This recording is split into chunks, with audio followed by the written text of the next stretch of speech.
कोई भी बच्चा टीकाकरण से वंचित न रहे, कलेक्टर श्री सुधीर कुमार कोचर। दमोह जिले में 27 अक्टूबर से विशेष टीकाकरण अभियान प्रारंभ। यह अभियान 3 चरणों में चलाया जाएगा। पहला चरण 27 अक्टूबर से 10 दिनों तक पलायन कर वापस आए बच्चों को प्राथमिकता दी जाएगी। दूसरा चरण पहले चरण में छोटे बच्चों को कवर किया जाएगा और तीसरे चरण में जटिल एवं असहमत परिवारों के बच्चों को टीकाकरण और जनप्रतिनिधियों को विकास सहयोगी और स्वास्थ्य टीम की मदद से कराया जाएगा। कलेक्टर श्री कोचर ने जिला वासियों से आग्रह करते हुए कहा है कि जो परिवार दीपावली पर बाहर से लौटे हैं वे अपने बच्चों का टीकाकरण अवश्य कराएं।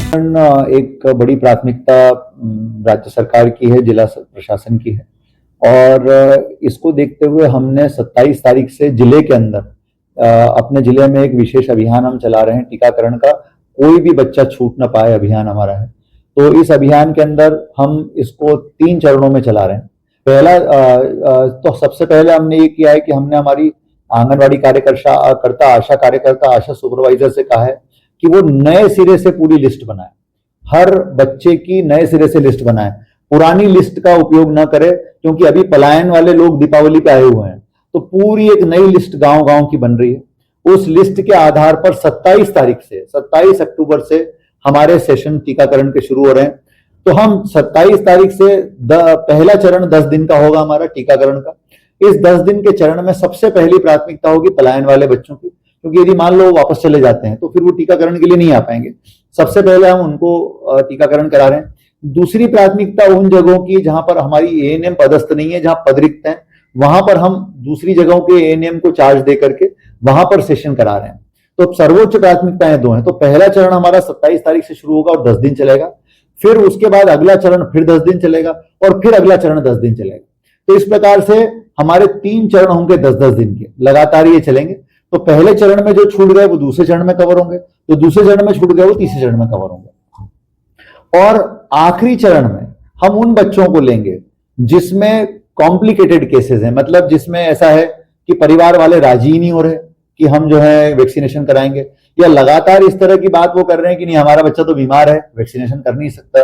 तो ऐसे लोगों को हम हमारे डेवलपमेंट पार्टनर्स की मदद से, जनप्रतिनिधियों की मदद से, अधिकारियों की मदद से इनको मनाएंगे और मना करके फिर इनका वैक्सीनेशन कराएंगे। तो मेरा सभी लोगों से अनुरोध है, खासतौर से ग्रामवासियों से, कि हम लोग अब लगातार 27 तारीख से हम आपका टीकाकरण का काम शुरू कर रहे हैं।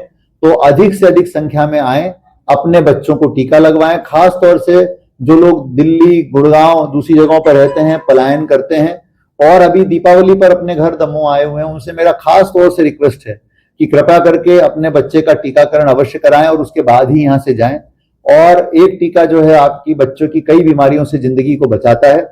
बाहर आप रहते हैं, वहां टीका लग पाता है, नहीं लग पाता है, तो इसीलिए कृपा करके सभी लोग टीका लगा करके जाएं। यदि कोई महिला अपने मायके आई है दमोह में या ससुराल गई है, किसी जहां की रहने वाली उसकी दूसरी जगह गई है, तो वहां भी उसका टीका लग सकता है। हमने हर जगह टीकाकरण की व्यवस्था की हुई है। तो कृपा करके इस अभियान को सफल बनाएं और ताकि कोई भी बच्चा हमारा छूट न पाए। सर, बच्चे 0 से 5 साल और 5 से 10 साल ये टीकाकरण वाले, तो इसमें हमने दोनों तरह के लिए हैं, 0 से 5 साल वाले भी लिए हैं और 5 से 10 साल वाले भी लिए हैं, ताकि ऐसे भी कई बच्चे निकल आते हैं जो बड़े हो गए लेकिन उनको टीका नहीं लगवाया माँ बाप ने। कई बार ऐसे केस भी निकल आते हैं। तो इसलिए हमने कहा है कि एक एक बच्चे को घर घर जाकर के देखिए कि कोई बच्चा भी छूट ना पाए। जो यहाँ पर उपलब्ध है हर बच्चे को टीका लगाना है और इसीलिए हमने 10-10 दिन के शेड्यूल बनाए ताकि 10 दिन में हर गांव का सेशन प्लान आराम से हो सकता है और एक गांव में अधिकतम एवरेज 15 से 20 बच्चे मिलेंगे आपको। तो 10 दिन यदि हम लगातार इसको कैंपेन को करते हैं तो एक दिन में 2 बच्चे अधिकतम आते हैं, तो ये आराम से हो सकता है। तो हमारे CHOs, हमारे BMOs, हमारे BPM, हमारे BCM, हमारी पूरी स्वास्थ्य विभाग को हमने एक टीम के रूप में इसमें झोंका है कि आप पूरा काम इसको अच्छे से देखेंगे ताकि हम पूरा सच्चे अर्थों में हम सही में वैक्सीनेशन के लक्ष्यों को अपने प्राप्त कर सकें और इसकी डेटा एंट्री प्रॉपर तरीके से हो, इसका भी हम विशेष रूप से ध्यान रख रहे हैं।